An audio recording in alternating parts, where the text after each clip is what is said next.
Good evening. My name is Katie Tingstad, and I am a museum educator and tour coordinator here at the Zuckelman Holocaust Center. And it is my pleasure to welcome everyone to tonight's program, Enemies of the State, the Nazi Persecution of LGBTQ plus people. We want to thank our generous program sponsors, Robin and Leo Eisenberg, Susan Kaplan and Alex Erdelgen, Renee and David Silbert, and Sarah Geyer and Scott Strauss. And a special thank you to our community partners, the Pink Triangle Legacies Project, Jewish Federation of Detroit Pride, and Affirmations LGBTQ plus Community Center. This evening, we are going to be illuminating the stories of the queer victims of the Nazis. Most queer victims did not speak about what happened to them, and if survivors did speak, they did so many years after the Holocaust ended because it was a crime to be queer in most places in the world still for a really long time. And as homophobia and transphobia remain prevalent today, it is so important to learn about where hate can lead us to and to remember those who experienced this hate firsthand in the Holocaust. Following tonight's program, Justin Betcher from Affirmations LGBTQ plus Community Center will lead a Q&A session with Dr. Newsome. So please do put your questions in the Q&A field at the bottom of your screen. And it is my absolute pleasure to now introduce Brian Kutinsky, who is the co-chair of Pride for Jewish Federation Detroit. Good evening, everybody. I am so excited to be a part of this. My name is Brian Kutinsky. I am a proud Jewish gay man and the co-chair of Detroit Federation Pride Group. Against all odds, I am married to my husband, Michael, of 32 years. We've been together. We have 3 teenage children who were born through the miracle of surrogacy. And I say against all odds because growing up in the 60s and 70s, there was no reference point for me. I did not know of any gay Jewish couples, let alone couples with children. Further, there really was not a lot of support within the Detroit Jewish community for people like me. Fortunately, Michael and I were lucky to have very supportive families, but not everyone is that lucky. And that's why community support is so vital. Now, fortunately, we've come a very long way. We are not only seen by the Jewish community, but we are welcomed with open arms by the Detroit Federation and other programs like this. Just over a year ago, Detroit Federation established the Pride Group, which is specifically devoted to the Jewish LGBTQ plus community. Federation provides support through outreach programs and social events throughout the year. And we welcome anybody who's interested to join us. You can get more information from our Facebook page at Detroit Federation Pride. Now, tonight we're going to be hearing from a fascinating speaker, Dr. Jake Newsome, and I'd like to just tell you a little bit about Dr. Newsome. Jake is an award-winning scholar of German and American LGBTQ history, whose research and resources educate global audiences. He is the founder and director of the Pink Triangle Legacies Project, which is a grassroots initiative that honors the memory of Nazis' queer victims and carries on their legacy by fighting homophobia and transphobia today through education, empowerment, and advocacy. And without further ado, Jake, I turn this over to you. All right. Well, thank you so much, Brian, and thanks to all of you for logging on. It's great to see so many of you from all different parts of the country and Canada. At least I saw one person from Canada. I know that it's an incredibly busy time of the year, so I appreciate you taking the time to join us here this evening for some shared learning together. So I'd just like to thank the Zuckelman Holocaust Center for the invitation to speak and to collectively, together with you, honor and mark LGBTQ History Month by sharing the history of the Nazis' LGBTQ victims. Now, a little bit about myself. I never learned about the Holocaust until I went to college. And I'm not Jewish, and so I didn't hear about the Holocaust through family stories growing up, and unfortunately we didn't learn about it in high school either. And so it was when I went to college. I needed just one extra course to fill up a slot in my semester's schedule. It happened to be a Holocaust history course, and from there I was hooked, and I wanted to learn more about this really important chapter of human history. I ended up taking every course on the topic that my university had. And after the end of 4 years, like any good naive college student, I just assumed that I knew every single thing that there was to know about the Holocaust. But after those 4 years were over, it suddenly occurred to me that I hadn't learned anything about the people that today we'd recognize as members of the LGBTQ community. And I was especially frustrated at myself for never stopping to ask myself or my professors what happened to people like me during the years of the Holocaust. And it's a topic that historians, politicians, journalists, and even members of the public forcibly ignored and silenced for decades after the end of the Holocaust. In fact, it wasn't even until the 1990s that information that was based on archival research became more readily available in English. Now, I believe that all of y'all who are here this evening understand how important it is to remember the past. The Nazis' LGBTQ victims deserve to be remembered. Their suffering deserves to be acknowledged, and not just now during LGBTQ History Month, but all year round. In telling their stories, like we're going to do tonight, we honor their lives, but also their memory and death. Now, the history of the Nazis' targeting of LGBTQ people provides us a better understanding of Nazi ideology more broadly. It gives us insight into their eugenic worldview that drove their anti-Semitic and their racist quest to forge a so-called master race. But this history also offers powerful warning signs about the dangers of what can happen when homophobia and transphobia are backed by law. So I want to start this evening by sharing the story of a man named Richard Gruna, who you can see here on your screen. Richard was born in August of 1903 in Flensburg, Germany. It's a small coastal town in northern Germany. He was born into a middle-class family, relatively well-to-do. He was one of 8 children and was from early on interested in becoming an artist. His family supported his dreams. They sent him to art school. He traveled widely around Europe studying art and even studied formally for a year at the famous Bauhaus Institute of Art and Design. Now, from early on in his life, Richard also knew that he was gay. And he knew at the same time that it would be impossible for him to live openly as a gay man in the small and relatively conservative town of Flensburg. And so a few months before his 30th birthday, he decided to move to the capital city of Berlin.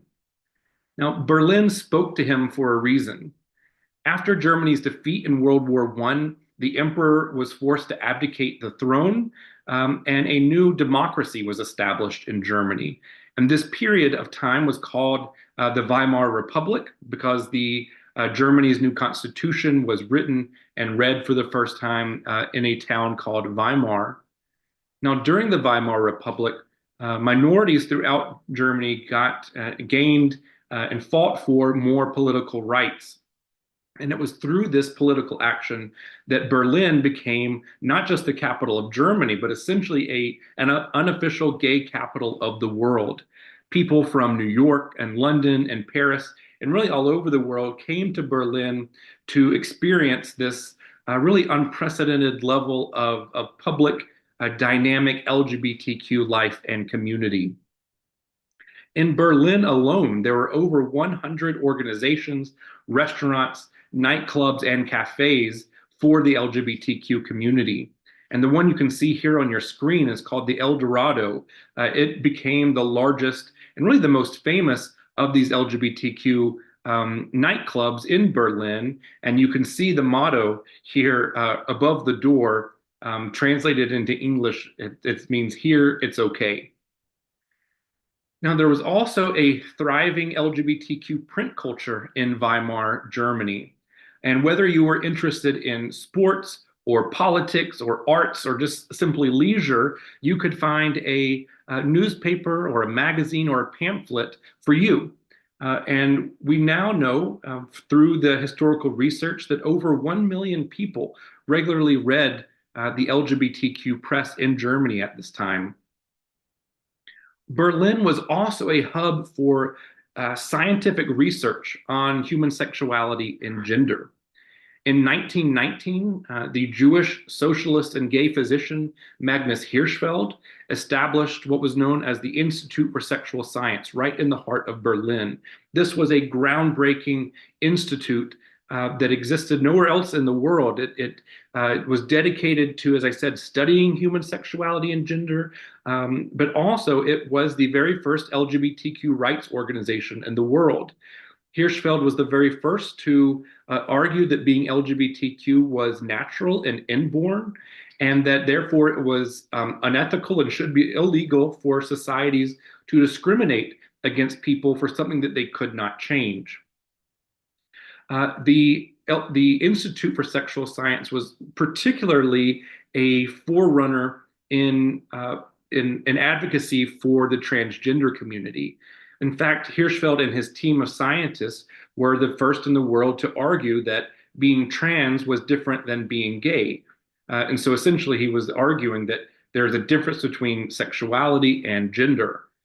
So what you see actually here on the screen is an example of some of the progressive measures that the Institute led in Berlin in particular. This was what was known at the time as a transvestite pass, and it belonged specifically to Gerd Cotter, who you can also see on the screen. Gerd was a trans man born in Berlin. He was assigned female at birth, but knew from early on, identified as male.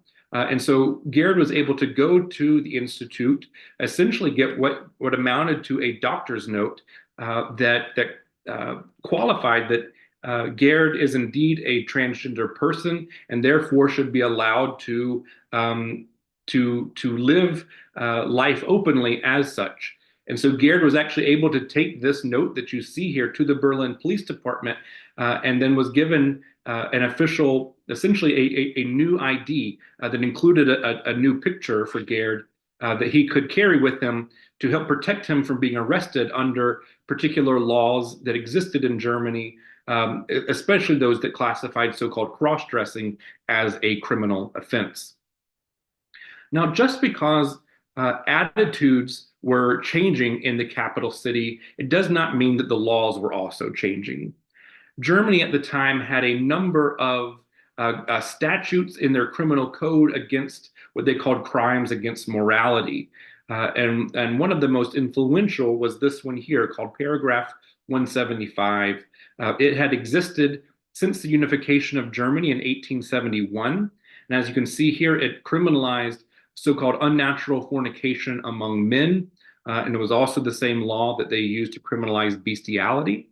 I'll point out that when it says among men here, this is not kind of the generic mankind men. It specifically it specifically was only for men, and we'll talk about in just a moment why women were not included. Now, in Berlin during the Weimar years, the police department began essentially having a much more lax enforcement of the law because they saw it essentially as a victimless crime. But that wasn't the case throughout the rest of Germany. Smaller towns throughout the rest of Germany actually began increasing and ramping up their enforcement of these laws, like Paragraph 175, because they argued that they needed to fight against the so-called immorality that might be spreading from the capital city. So even though the Weimar Republic has this reputation as being incredibly open, there is some certain qualifications on that. That was usually only in Berlin and other large cities. Nationally, at this time, the number of paragraph 175 convictions actually more than doubled. Now, by the late 1920s and early 1930s, the Nazi Party was gaining support. They were really moving from a fringe party to, by 1932, becoming the largest political party in Germany at the time. And they campaigned on a promise to clean up Germany and establish what they called a racially pure national community. And they identified several groups in the German nation that would no longer be welcome to exist in this new national community.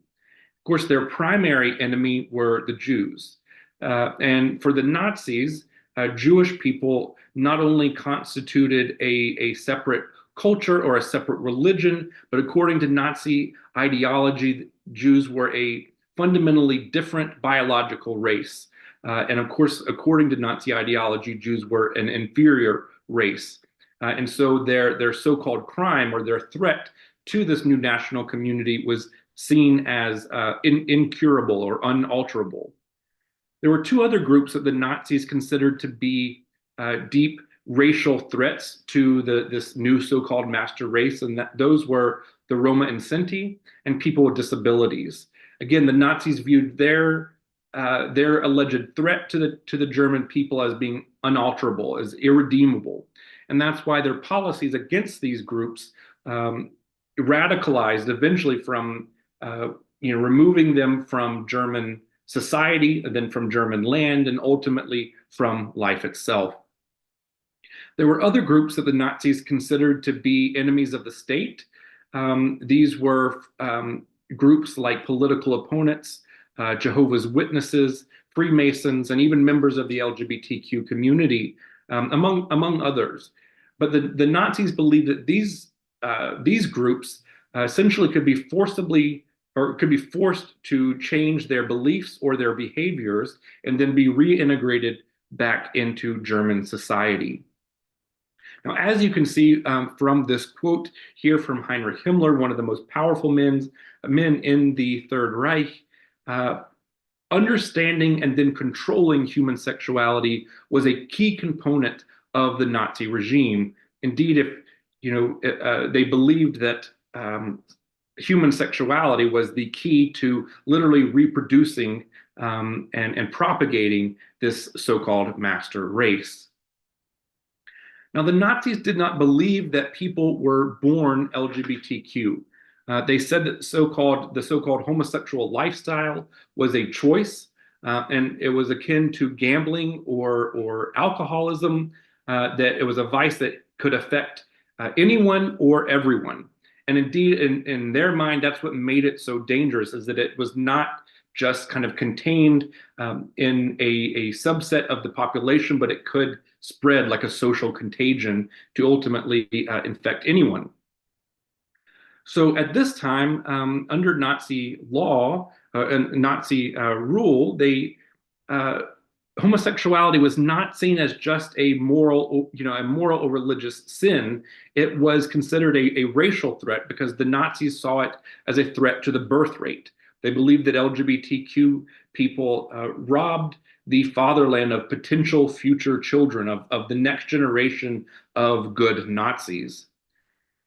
So the Nazis also were afraid that men who gave in to this, what they called homosexual inclination, would, if they were allowed to be hired into the government, that they would ultimately be more loyal to each other than to Hitler as the leader, and would therefore pose a risk of forming a state within a state.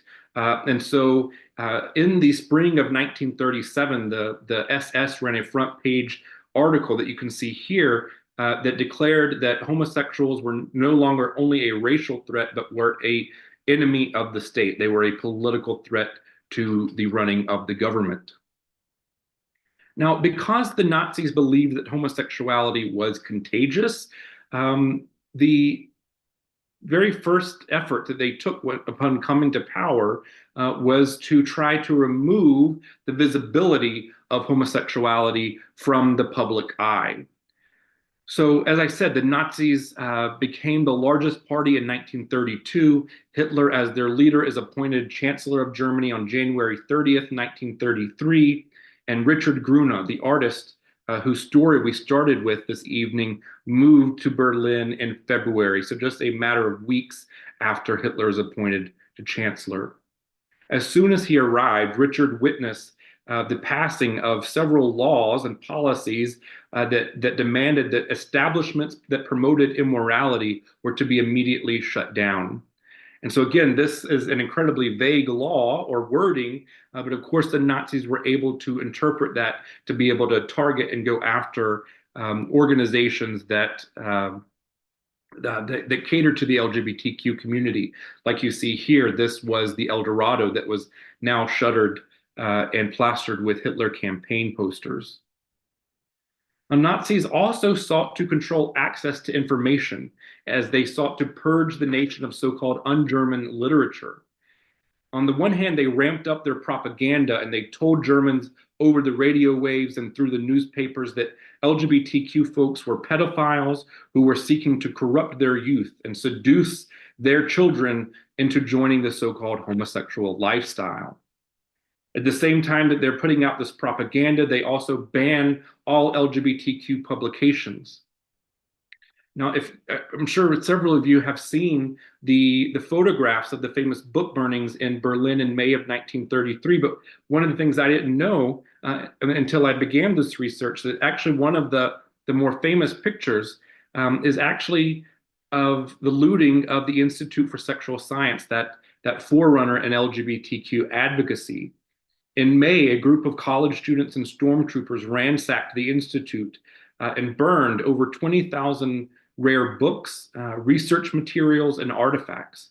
And so what we can actually see here is the world's first LGBTQ archives going up in smoke. But you might guess what they didn't burn from the Institute was all of the Institute's patient records. And so suddenly they had stacks of paperwork with patients' names and addresses and even some of their closest family members. So essentially they were given almost a telephone book that they were able to use to identify LGBTQ folks to ultimately target and persecute. Now, you might think that inheriting a national anti-gay law like paragraph 175 would have been seen as a gift by the Nazis, but actually they believed that the way the original wording of the law stood, it put too much of a constraint on them. The original version essentially required evidence of so-called intercourse-like acts in order to grant a conviction, and the Nazis felt that that was not adequate enough to be able to give them the legal authority to wage the kind of campaign that they wanted to. So in 1935, it's actually the same months that they are writing the famous Nuremberg race laws. The Nazis decide to amend paragraph 175. And so now you can see here a man who commits indecency or who allows himself to be misused indecently is punishable. Punishable with up to 10 years in prison. And so, you might be thinking to yourself, how do you legally define indecency? And that's actually was the case. They purposefully left it vague so that prosecutors and judges could interpret that how they wanted to on a case-by-case basis with the explicit goal of trying to arrest as many men as possible. And so after this amendment, you need very little evidence to get a conviction under paragraph 175. It could be something like holding hands, a quick kiss, a glance at each other that lasts too long.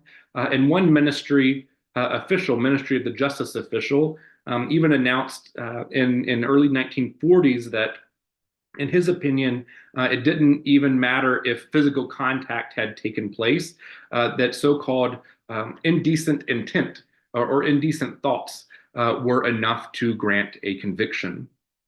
Now, at the same time that they are amending this law, the Nazis have fierce debates about whether or not they should include women in paragraph 175. And ultimately, the Nazis believed that out of all of the LGBTQ community, it was queer men, any man who had sex with men, who was the most dangerous to the Nazi regime, because in Germany, like most places in the world, it was men who had access to positions of power, right? Men were the leaders in the economy, in the military, and in national politics. So any so-called perversion or deviancy in a gay man, they would have that access and therefore be able to be a threat to the everyday running of the government. So essentially, the Nazis said lesbians don't pose as much of a threat. We don't need to waste police resources on them. And even though, as debate raged, the man who would later become the Minister of Justice for the Nazi regime essentially weighed in and settled the matter once and for all. He said, "Gentlemen, let's not forget that women are always prepared for sex." So essentially what he's arguing is that women, including lesbians, could be impregnated by force if necessary, and therefore be useful in procreating the next generation of Nazi children. Now, I do want to point out that this law was used against non-Jewish queer men. If someone was gay and Jewish, for example, the Nazis felt that their Jewish identity was the worst so-called crime or the worst threat, and so therefore they would have been targeted primarily as Jewish. Now, the Nazis did not have a specific law that criminalized trans people, but that doesn't mean that they didn't target them. So here I have two examples that I would like to share with you. First, on the left is a gender nonconforming person named Fritz Kitzing, who was arrested in late 1935 or early 1936. And in their police file, the police officer wrote this about Fritz. He wrote, quote, "Complaints about the shameless going-ons of a transvestite are a danger to the public. It would be a great service to the public and indeed the morally depraved person themselves if we sent Fritz Kitzing to a concentration camp." The Gestapo obliged the police's request and sent Fritz Kitzing to a concentration camp. Now, I, for the longest time, didn't know what happened to Fritz after that. But after, after some research was published about Fritz in a coincidental exchange of emails, I was put in contact with a woman named Anna Kitzing, and it turns out Anna is Fritz's great niece. And Anna was able to share with me that Fritz did survive the Holocaust and went on to have a long and relatively happy life as an antique dealer in West Berlin. Now, the other person you see on your screen is Liddy Backhoff. Liddy was a trans woman, a self-identified trans woman in Germany, in Berlin at the time. Liddy was arrested by the police after someone, I believe it was in a cafe, but someone went to the police and gave a tip that they had seen a man wearing women's clothes. And so the police arrested Liddy. And because the Nazis didn't recognize transgender identities as legitimate, they treated Liddy as essentially a cross-dressing homosexual man. And so they actually charged Liddy with paragraph 175. One of the things that I would like to point out is that when I saw this photograph for the first time, I thought maybe this was maybe a studio portrait, something that Liddy had done, but I learned that it's actually her mugshot. And so I think that tells us so much about her personality, that even though she's saying, look, you're going to arrest me, you're going to classify me as something that I'm not, but I'm going to essentially exert some of my own agency and pose for the camera. Now, unfortunately, Liddy's story does not have a happy ending. She was sent to concentration camps where she died. As we saw, the Nazis did not include women in paragraph 175, but lesbians clearly posed a threat to the new German order that the Nazis sought to establish. And so the Nazis didn't necessarily expend the same amount of resources trying to hunt down and find lesbians, but they clearly tortured and arrested them when they did appear on the Nazis' radar.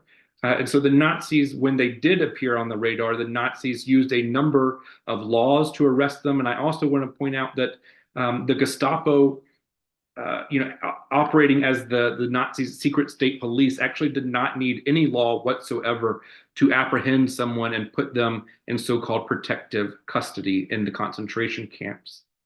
So Henny Sherman, for example, who you see on your screen on the left, was arrested and sent to Ravensbrück concentration camp for women. And her processing card, her processing paperwork, mentioned that she was, quote, a promiscuous lesbian, even before it mentioned that she was also Jewish. Unfortunately, Henny Sherman was murdered in the gas chambers in Ravensbrück. Ilse Totska, who you see here on the right, has a slightly different story. She grew up Christian. She was not Jewish. She was actually turned in to the Nazis by two different people in her life. You can tell from this picture, we have a couple of others that she apparently liked to wear, suits and ties. She kept kind of a short haircut. And apparently this really upset a lot of people. And so two different people, including a neighbor and a professor at the nearby college, turned in Ilse to the Nazis. One said that she had never seen Ilse bring a man home, and the other said that they saw her in an inappropriate relationship with a Jewish woman.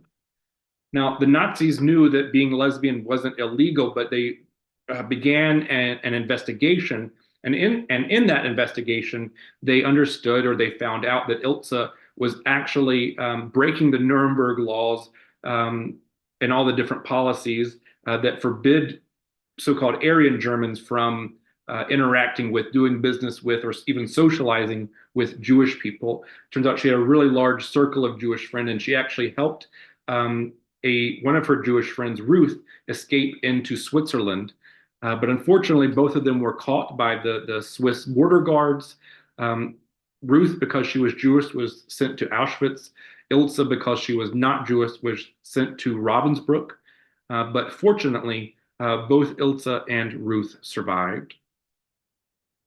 Now, in 1936, Heinrich Himmler centralized the regime's campaign against homosexuality in a new headquarters in Berlin. It was called the Reich Central Office for Combating Homosexuality and Abortion. Now, as you can see, the name even spells out that for the Nazis, reproductive issues and LGBTQ issues were bound together. They saw them both as a threat to the German birth rate. And out of this office, which had an incredibly large staff, the Nazis compiled pink lists. They were these lists of the names and addresses of men who were known to be, or even suspected of being, homosexual. The Nazis also used the cells in this building to, they would arrest and then torture. If they found a gay man, they would torture him and force him to give up the names of other LGBTQ folks, in his friend circle or that he knew about. And then they would use this information to either go make, further individual arrests or large-scale raids. Now, one of the things that was the most surprising to me in this research was just how wildly popular the Nazis' homophobic and transphobic policies were. The data, the evidence shows us that ordinary Germans turned in queer and trans people to the Nazi regime in truly staggering numbers. So, for example, out of all the paragraph 175 cases that ultimately ended in a conviction, 1/3 of those were the result of civilian denunciations. And this was the case with Richard Grune as well. As I mentioned, he moved to Berlin right after Hitler was appointed chancellor, and all of these public places were closed down. And so he was, again, relatively well off. He had a large apartment, and so he started hosting parties for his gay friends where they could meet in the safety, so they thought the safety and privacy of his apartment. But unfortunately, one person spent those parties noting the names of everyone in attendance. And we don't know anything about the motivation, but this person ended up turning over a long list of names to the Nazis. And so in December of 1934, Richard, along with 70 other men, were arrested from that one denunciation. At one point, the number of denunciations rose so drastically in Hamburg that the newspaper had to run a story asking people to stop turning in so many people to the police, because they said the police force was simply overwhelmed by denunciations of LGBTQ people. And so here we see that fascism is not just a top-down form of government, right? It is a system that creates an environment in which people feel empowered to enact violence against dehumanized communities. Now, LGBTQ folks responded to the Nazis' violent policies in a number of ways. Many went into hiding or entered into marriages of convenience, and some left the country. One example that I always, I'm always so impressed by, is that there was a group of lesbian friends in Berlin, and after it was made illegal for LGBTQ folks to gather, they founded a fake rowing club so that they would have an alibi for why they continued to meet along the banks of the river. I want to share the story of one person you see here, Frida Belinfanta, who lived in Amsterdam.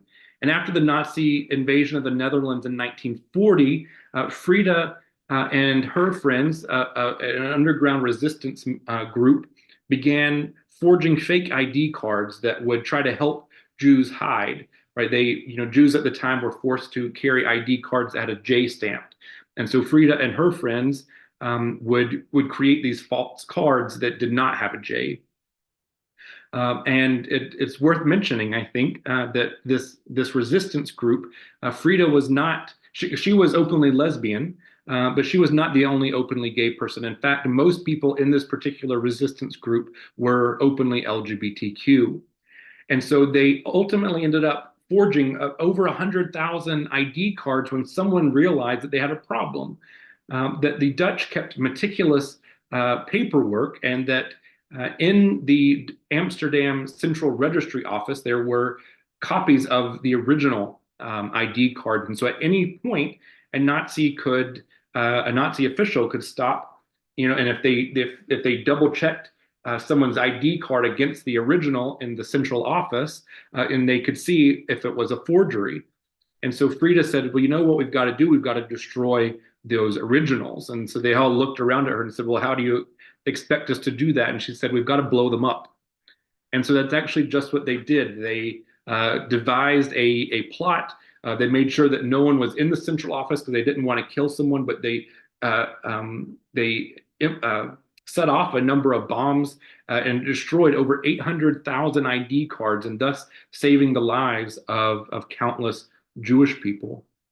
Now, afterwards, Frida knew that the Nazis were looking for a woman named Frida Belinfanta, and so she decided just simply not to be a woman named Frida Belinfanta. So you can see on the right, here is a picture of her dressed as a man to go into hiding, essentially to be disguised.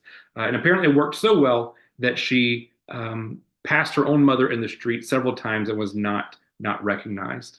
Now, one of the other folks in her resistance group was not so fortunate. It was her friend, Willem Arendeus, a gay man, was captured, and he was found guilty in a show trial and then executed.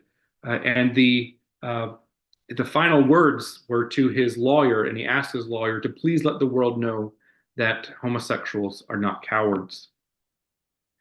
Now, in total, the Nazis arrested 100,000 men under paragraph 175, and over half of those were convicted. Somewhere between 7,000 and 10,000 so-called repeat offenders were sent to concentration camps. And when prisoners arrived in the concentration camps, they were marked with a color-coded triangle badge that announced their so-called crime to the guards. The black triangle was for so-called asocials, which was the Nazi word for social deviants. These were people who didn't fit into Nazi society.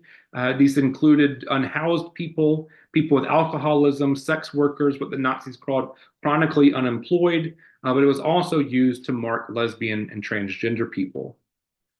Those who were sent to the camps for being gay were marked with a pink triangle.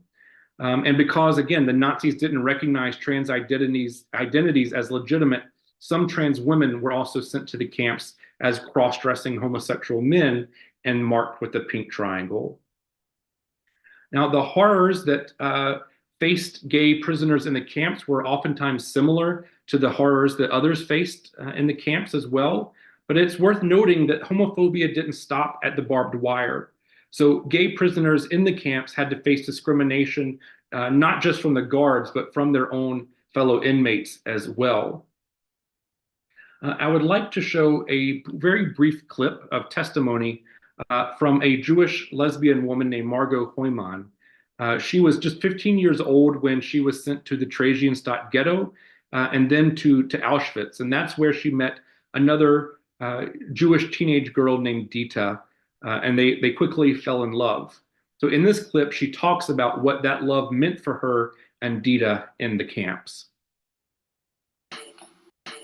That made life different, yeah. We used to pretend that we were in different places, what we'll do when we get out, fantasize about things, and share things, and care for each other. So we left Auschwitz together too. I don't know. It's something being together with Dita, and we did together. Now we realize we talk about it because I see her and we meet at least once a year. Either I go to Toronto or she comes here. Neither one of us would have survived without the other, and we both realize that. Because we gave each other hope and support and love and friendship. And I think that's what makes life worth living. Both Dita and Margot survived, but as we saw, social pressure and stigma meant that they couldn't be together, even though they kept in touch throughout the rest of their lives. Margot eventually came out as lesbian to her family at the age of 88, even though her daughter said it was not news to her. Margot passed away in 2022 at the age of 94. Now, I want to end with to finish up the story of Richard Grune. In April of 1945, the Nazis evacuated Flossenburg, which is where Richard Grune was, and they forced the prisoners on a death march as they tried to hide the regime's crimes. And during this chaos, Richard escaped and was reunited with his sister. But in that regard, he was lucky. Because despite the Nazis' official policy of trying to cure or re-educate LGBTQ people, what we know is that 2/3 of men sent to the camps for being gay were killed in the camps. After the war, Richard felt that it was his duty to try to educate people about what happened during the Holocaust, and he used his skills as an artist to produce over 40 drawings into an exhibit. And he premiered it in Nuremberg at the same time as the war trials. His exhibit and portfolio were some of the very first visual works on the concentration camps that were made available to the public. Now, when the Nazis were defeated by the Allies in May of 1945, the Allies were faced with how to care for the hundreds of thousands of concentration camp survivors, and they immediately released the prisoners who had been put into the camps based on race, religion, or politics. But they said that they needed to keep the so-called common criminals imprisoned for the safety of the general public. And so it might not be surprising that the Allies, including the Americans, treated homosexual prisoners as common criminals. And so any Pink Triangle prisoners who still had time left on their sentence were taken by the liberators from the camps to a nearby prison where they were forced to serve out the rest of their term. The Allies also allowed the Nazi version of paragraph 175 to remain in effect. And so when East and West Germany were created in 1949, both of those countries had the Nazi version of the law. So if you look at the chart of paragraph 175 convictions its entire life, this is what it looks like. Of course, the numbers go down at the end of the war, but go right back up with the establishment of East and West Germany in 1949. So Pierre Ciel, who was a Frenchman who had been sent to a concentration camp for being gay during the Nazi occupation, he reflected later on in life about what May 1945 meant for him. He stated quite powerfully that liberation was only for others. So for decades after the Nazi regime, societies tried to silence the voices of people like Richard Gruna and Margot Heumann and Pierre Ciel. But we have to commit to keeping this history alive and indeed keeping their memory alive for future generations. Thank you very much.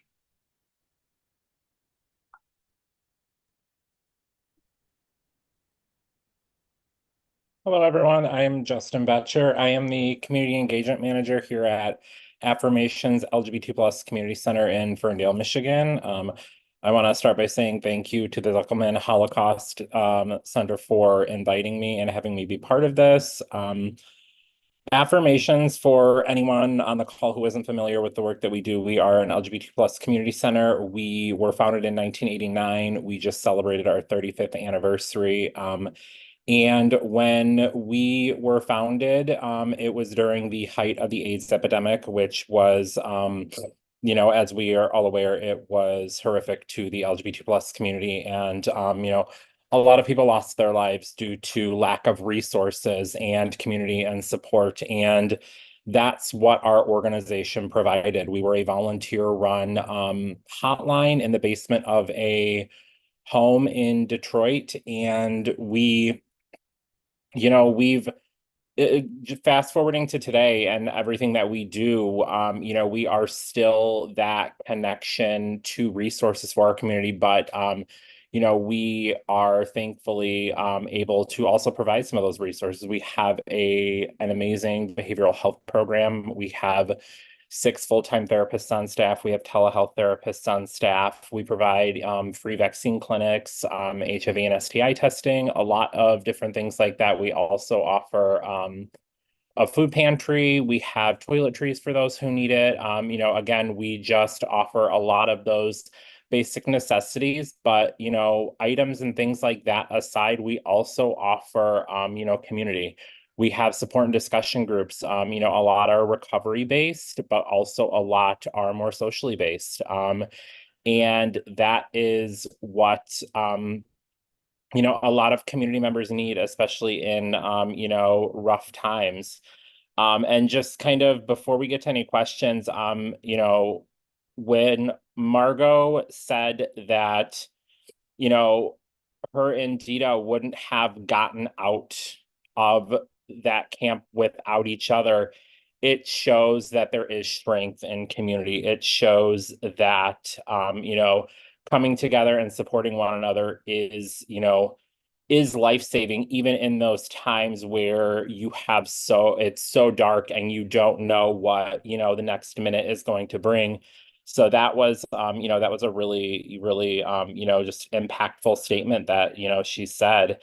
And leading with that, this came up yesterday, Jake, when we were all meeting in the morning, kind of going over everything. What does history teach us about the role of allyship?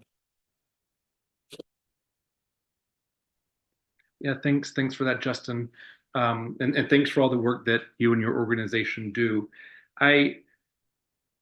One of the things that I think is so striking is that, as I said, the number of people who were willing to essentially help turn the Nazi ideals into reality by acting on their own homophobia and transphobia and turning in LGBTQ folks to the Nazis, in some cases to the point where they were actually overwhelming the police force. And I think this speaks to the absolute lack of allyship or solidarity with the LGBTQ community from straight people. And so I think that, and this is also true for essentially the lack of allyship with the Jewish community at the time as well.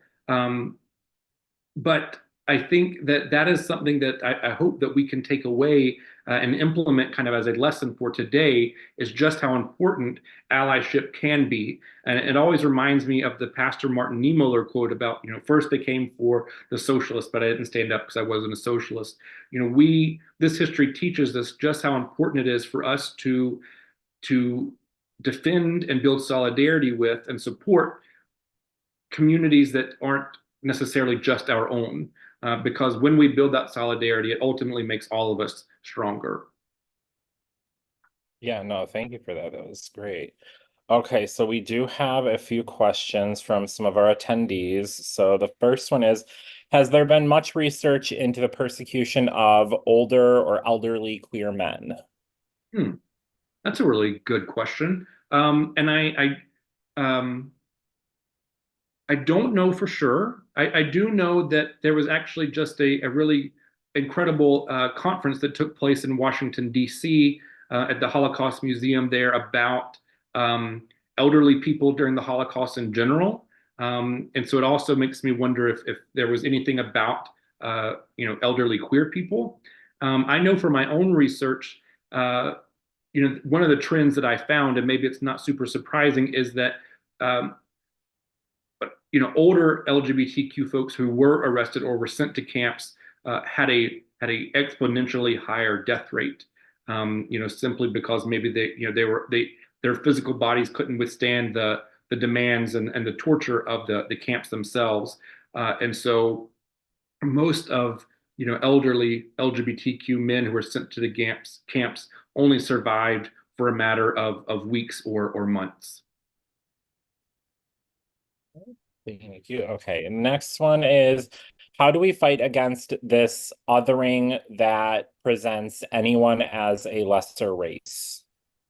Yeah, that's the $1 million question, right? And I think that's what is so important about the work of the Holocaust Center, and educators across the world. I think that it's important for us to show how far these processes of dehumanization can go.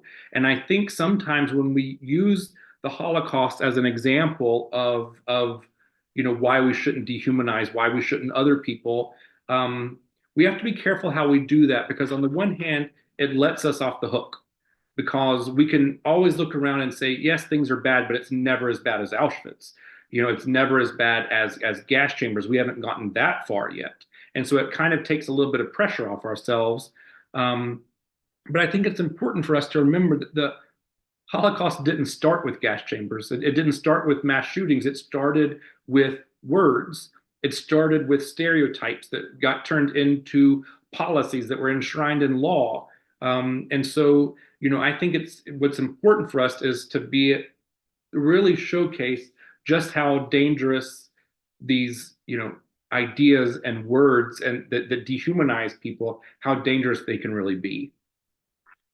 Yeah, I definitely think that people underestimate, the power of words. A lot of times people are, they think that, that's it. They're just words. So they're not, that's not what is, causing all of these, these problems and these issues, when in fact that's where a lot of it starts. So the next question, do we know how many queer men were arrested or imprisoned in concentration camps? Yep. So overall, 100,000 arrested, around, and from what we can tell, somewhere between 7,000 and 10,000 were sent to the camps. Of course, that doesn't include, gay men who were arrested and sent to the camps for other reasons, like, for example, for being a political opponent. That number is specifically for the number of men who were sent for being gay. Yeah. Okay, so we have a few left. Is it known which concentration camps Kitzing and Barkov were interned in? Oh, yes, it is known. I don't know it off the top of my head. I don't remember. I should have had those notes handy. But you can go to our website on the pinktrianglelegacies.org, and find their stories there, which will give you all of that information. Awesome, thank you for that. How did they reconcile all this persecution and homophobia, transphobia with the cross-dressing among the higher echelons of the Nazi Party? It's a good question. I'm glad someone asked it so that we could address it. I think there to this day persists this notion or this idea that a lot of the Nazi leadership were gay, or in this, as this question asked, cross-dressers. And I have to say that it's actually that doesn't stand up to the historical evidence. There clearly were some gay Nazis even amongst the leadership, but it was not like the Nazi Party attracted or made a safe space for queer people in power. And so I see that someone in the chat actually mentioned Ernst Röhm, who is a very famous example of an incredibly high-ranking Nazi. He was probably the second or third most powerful Nazi in those early years, and he was also openly gay. It was kind of an open secret. For some other Nazis like Himmler, they hated that. They hated the idea that there was an openly gay man in Nazi leadership. Hitler, on the other hand, didn't really seem to care much about it. He was like, that's not my problem. As long as he's a good Nazi, that's all I care about. But that was until Röhm's homosexuality became a political liability. The communists and the social democrats started trying to make a scandal out of it, that you can't trust the Nazis to clean up Germany because they let gay people in their leadership. And so in June of 1934, they undertake an operation that became known as the Night of the Long Knives, where they have Röhm and other political threats murdered. And so, yes, some of the other leaders of the SA also were gay, but they were also murdered. But this was really a politically driven operation. Now, the Nazis clearly were clever propagandists. And so Hitler himself understood that this was an opportunity to kind of turn this action into propaganda, essentially where he went on the national radio and said, look how devoted I am to purging our party and making it a pure party. We got rid of even all the homosexuals in our own party. And so even that propaganda tried to kind of exaggerate the numbers of people that he murdered. And unfortunately, even some of this own Nazi propaganda kind of continued later on until after the war, when folks tried to say, well, hey, the Nazis were all perverts and they were all gay. But that just simply doesn't, it wasn't true. Yeah. Thank you. That took care of two questions. That is good there. So we have a couple left. Is paragraph 175 still on the books in Germany? So the paragraph 175 was finally amended. Well, interestingly, East Germany, right, the communist country, only kept the Nazi version for a few months, and then they actually reverted back to that original 1871 version. West Germany, our democratic ally, used the Nazi version, as I said, for 20 years. In 1969, they finally amended the wording to get rid of the Nazi words, but still kept it. And paragraph 175 was not repealed until 1994. Okay, thank you for that. And then the last question, which camp had the most LGBTQ plus prisoners? In my research, there seemed to be, and there was nothing ever official about, like, this is going to be the camp that, LGBTQ folks were sent to. But many that I have studied ended up in Flossenburg. However, we have survivor testimony from a gay survivor who called Sachsenhausen, which was right outside of Berlin, called Sachsenhausen the Auschwitz for the gays, because there were a large number of Pink Triangle prisoners there. So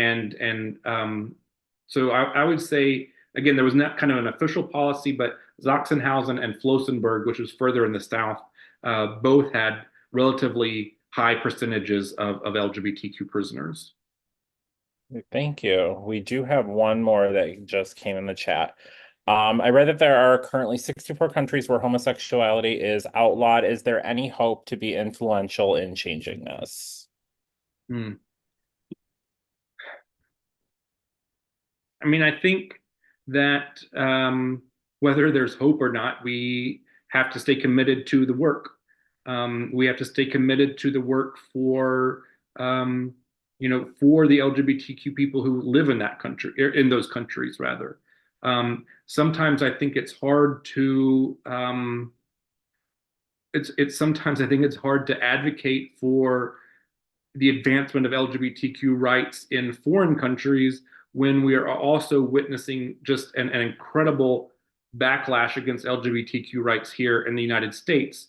And so it's also a matter of, organizations' capacity to be able to confront these attacks kind of on the home front as well as internationally. But I do appreciate that question. And I would just say that even on days when we feel like we don't have hope, we've got to find the energy to just keep fighting anyway. Yeah, definitely. I agree. The work that all of our organizations do is extremely important, and all of us, working together in, and having that same common end goal. Well, that is all of the questions. So thank you very much for letting me be a part of this. It was great listening to your presentation and everything. Thank you. Thanks for everyone for logging on. All right. Thank you, Jake and Justin, for leading such a fascinating discussion. If you guys would like to purchase a copy of Jake's book, Pink Triangle Legacies, Coming Out in the Shadow of the Holocaust, we will go ahead and post a book ordering link in the chat. I highly recommend. I have read it 4 times myself. As we conclude tonight's Zoom event, I want to invite and encourage each of you to come here and visit the Zuckelman Holocaust Center in Farmington Hills, Michigan. Our brand new permanent exhibit that we just reopened back in January includes the stories of the other groups that were persecuted by the Nazis, including the LGBTQ plus victims. And here at the HC, we are committed to highlighting the experiences of the queer community during the Holocaust.